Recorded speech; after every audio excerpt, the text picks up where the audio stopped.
नमस्कार मित्रों, मैं हूं डॉक्टर हरिनिवास और आप सुन रहे हैं वैराग्य शतक। महाकवि भर्तृहरि की श्रेष्ठ रचना। और इस समय श्रावण मास, उसमें इस प्रकार की श्रेष्ठ बातें जीवन को, मन को शांत करती हैं और परम आनंद प्रदान करती हैं।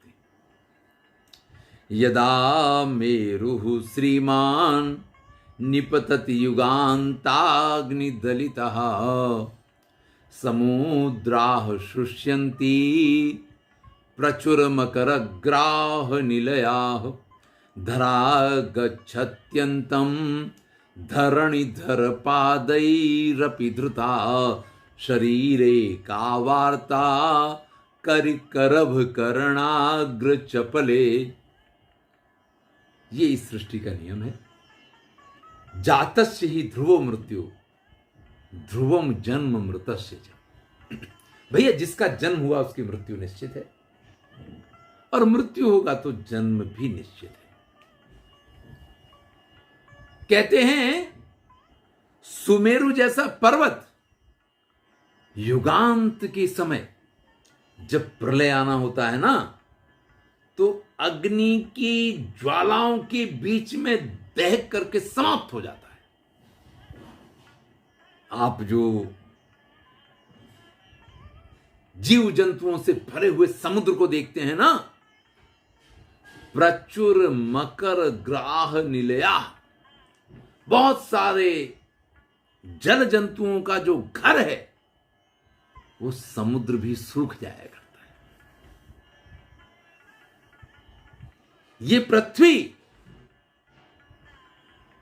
जो पर्वतों के पिलर के ऊपर टिकी हुई है, वो भी रसातल में चली जाती है।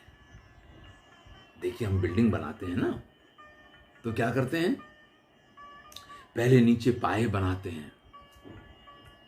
कॉलम के लिए नीचे बड़ा सा जाल बनाएंगे, उस पे एक कॉलम खड़ा किया जाएगा, उसमें बीम बांधी जाएंगी और उस बीम के ऊपर फिर बिल्डिंग बनाई जाएगी। हमारी इस पृथ्वी को भी रोकने के लिए बड़ी बड़ी ये हिमालय जैसे बहुत सारे पर्वत जो है ना, उनके पिलर बनाए गए हैं। फिर उसके ऊपर ये पृथ्वी टिकी हुई है। अब भैया, इतने मजबूत पिलर के ऊपर इतना बढ़िया काम जब करके इसको टिकाया गया हो ना, तो इसके समाप्त होने के तो चांस नहीं होने चाहिए। लेकिन जब प्रलय आता है तब ये भी रसातल को चली जाती है। तो भैया, सुमेरु जैसा पर्वत वो समाप्त हो जाता है, समुद्र सूख जाया करता है, पृथ्वी रसातल में चली जाती है। तो फिर इस शरीर की क्या बात करते हो, हैं? इस शरीर की क्या औकात है? कैसा है शरीर? जैसे हाथी के बच्चे के कान बड़े चंचल होते हैं ना।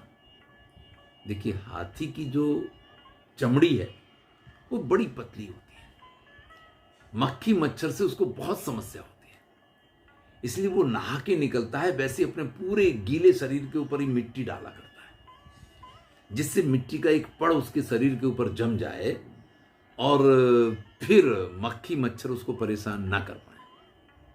क्योंकि वैसे भी आपको पता है कि इतना विशालकाय शरीर होता है, न तो वो पूंछ उसके उस शरीर पे से मक्खियों को उड़ा सकती है, और बार बार सूंड भी हिलाए तो भैया इतनी भारी सूंड है कि उससे भी वो काम करना कठिन है। पैर भी इतना भारी होता है कि एक पैर से दूसरे पैर की मक्खियां उड़ाओ तो वो भी बड़ा भारी काम है। तो इसी में वो बेचारा थका रहे।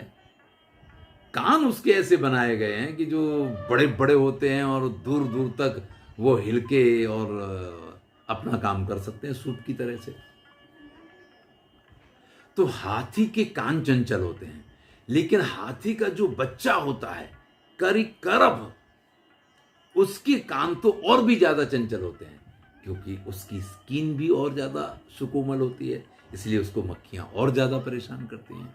और आपको मालूम है कि जो मदमस्त हाथी होते हैं, उनके तो ये मस्तक के पास से जब मद की धाराएं बहती हैं तो हम मक्खियों की तो क्या बात करें, भंवरे भी उसको परेशान करते हैं। तब उसके जो बड़े बड़े सूप जैसे कान हैं वो बड़ा उसको मदद करते हैं इन सबको उड़ाने के लिए, तो वो हमेशा चंचल रहते हैं। तो मनुष्य का शरीर तो कैसा है, हाथी के बच्चे के कान की तरह चंचल। तो भैया ये कितने दिन चलेगा, और जब ये ज्यादा दिन चलना नहीं है तो इसकी इच्छाओं की पूर्ति के लिए या इसकी सुविधाओं के लिए आप किसी दुष्ट की सेवा करें, आप किसी अपमान करने वाले के अपमान को सहन कर लें, क्या आवश्यकता है इसकी। यानी इस शरीर का जिसका कोई ठिकाना नहीं है, जिसकी कोई गारंटी नहीं है, इसके लिए कम से कम हमें कोई गलत काम नहीं करना चाहिए या कोई गलत काम सहन नहीं करना चाहिए। धन्यवाद। मैं हूं डॉक्टर हरिनिवास और आप इस समय सुन रहे हैं वैराग्य शतक। आनंद लीजिए।